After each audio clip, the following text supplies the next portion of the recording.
On peut. Alors, une fois qu'on a renseigné, on travaille sur une session ouverte. Après, si je veux ouvrir un autre document, là, j'aurais plus besoin de remettre mon nom et mon NIA. Par contre, lorsque je vais éteindre mon ordinateur et quand je reviendrai sur la base de données, il faudra à nouveau, ça me redemandera, bien entendu, mon nom et mon NIA pour avoir accès aux documents. Donc ça, c'est la liste des documents que j'ai mis. Il n'y en a pas beaucoup. Et bien sûr, cette liste de documents, elle va s'enrichir au fur et à mesure que les administrateurs vont rentrer les documents qui vous intéressent. Donc, donc on est bien ici sur base de données, sur le bouton base de données.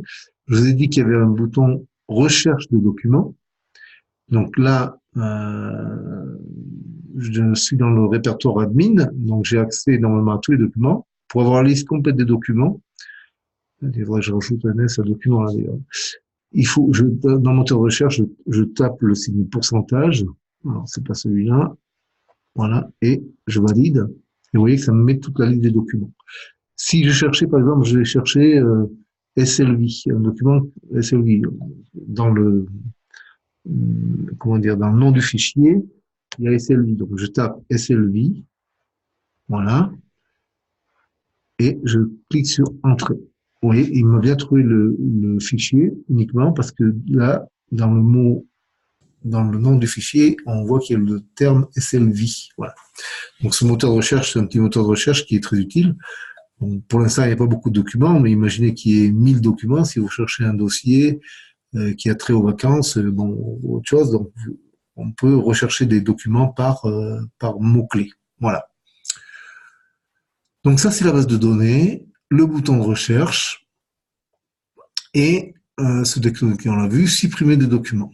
Alors, déjà, on va voir pour ajouter des documents. J'ai dit que j'étais administrateur. Donc là, il y aura à peu près 4 ou 5 administrateurs qui auront l'habilitation pour ajouter des documents. Donc comment ça se passe? Je clique sur Ajouter.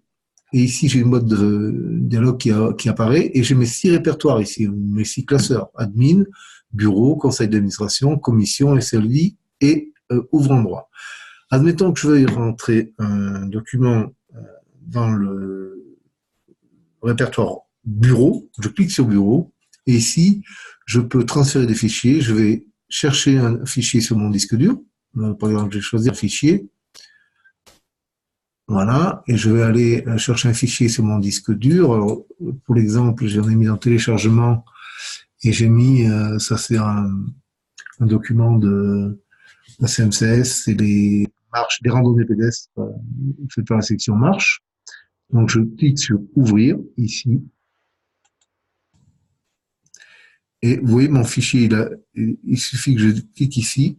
Alors là, je peux mettre entrée, je peux mettre un nom, enfin, renseigner en tout cas ce que c'est comme document. Donc là, j'ai dit que c'était randonnée, section marche, par exemple, le puits. Voilà. Une fois que j'ai renseigné mon document, je fais envoyer le fichier. Là, vous voyez, le fichier PDF a été correctement uploadé. Uploadé, ça veut dire transféré. Hein, voilà. Donc, pour voir s'il a bien été mis, je vais dans la base de données et je vais au fond, regarder, randonnée section marche le puits, mon document, il est ici. Si je clique dessus pour voir ce que c'est, il va l'ouvrir et voilà. Section marche, c'est mon document qui apparaît dans le navigateur. Voilà. Donc, vous voyez, ça fonctionne bien. Donc, on en était, j'ai ajouté un document. Donc, vous avez vu que pour ajouter un document, c'est assez facile, mais il n'y a que les administrateurs qui peuvent le faire.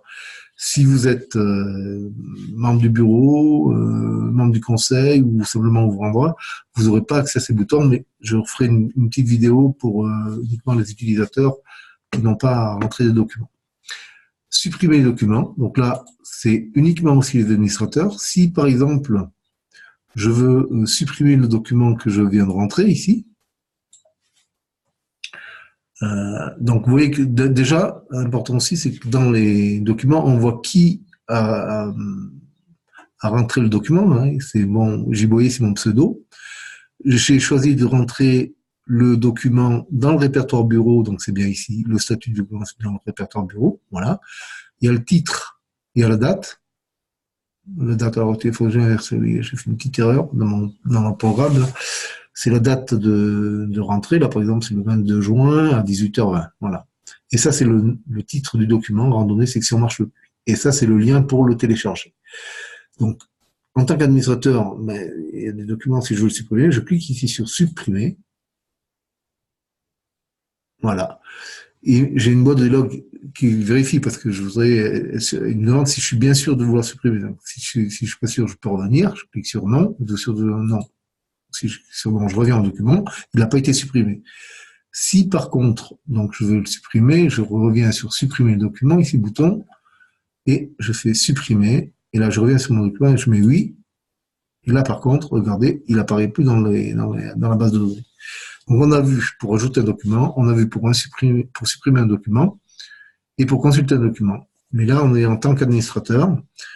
Donc voilà, tout simplement, c'est pas plus compliqué que ça.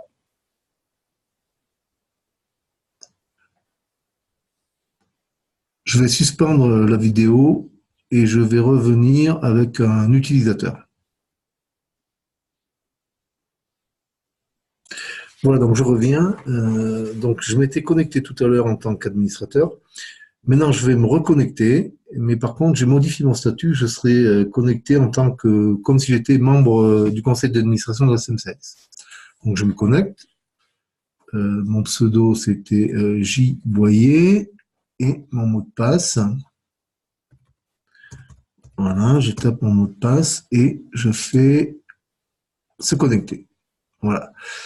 Donc, vous voyez, là, par contre, ça a changé. Bien, il me dit bien toujours bonjour, Joseph, bienvenue dans la base de données de votre CMSS. Compte tenu des droits qui vous ont été attribués, vous avez accès aux documents contenus dans le répertoire CA. Voilà.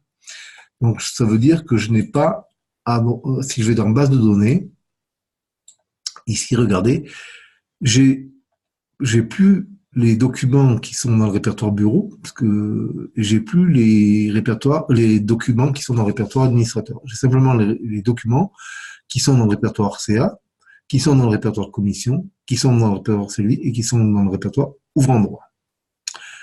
Voilà, donc bon, pour consulter un document, c'est la même chose. On ouvre le document. Donc là, il ne me redemande pas mon mot de passe parce que je suis toujours sur la même session, donc je n'ai pas fermé. Donc sinon, si j'avais fermé mon ordinateur et que je revienne sur la base de données, il me redemandait mon nom d'utilisateur ou mon mot de passe. Voilà. Par contre, ce que je voulais vous montrer, c'est qu'ici, je peux me déconnecter, j'ai accès à ma base de données, j'ai accès à la recherche d'un document aussi, pareil. Là, si je tape le signe pourcentage qui me permet d'avoir la totalité de mes documents, en fait, dans CA, j'en ai qu'un. Et oui, j'ai qu'un document dans le dossier CA. Voilà. Valider. Voilà. D'accord. Donc, par contre, si je veux ajouter un document, je suis membre du conseil d'administration, donc je n'ai pas le droit d'ajouter un document. Alors, regardez ce qui va se passer. Hop, il me dit, vous n'êtes pas autorisé à accéder à cette page. Donc, je ne peux pas ajouter de document. Je reviens sur ma base de données. Si je veux supprimer un document également, il me dit, vous n'êtes pas autorisé. Donc, vous voyez bien qu'il n'y a que les administrateurs qui peuvent ajouter ou supprimer des documents. Je reviens sur ma base de données. Voilà. Donc, voilà. Je pense que j'ai fait à peu près le tour. Maintenant, le tout, c'est que vous l'utilisez. Si vous avez besoin de renseignements, d'éléments complémentaires, je reste à votre disposition. Je mettrai dans la description de cette vidéo tous les éléments pour nous contacter. Et bien, bonne utilisation de cette base de données et à très bientôt.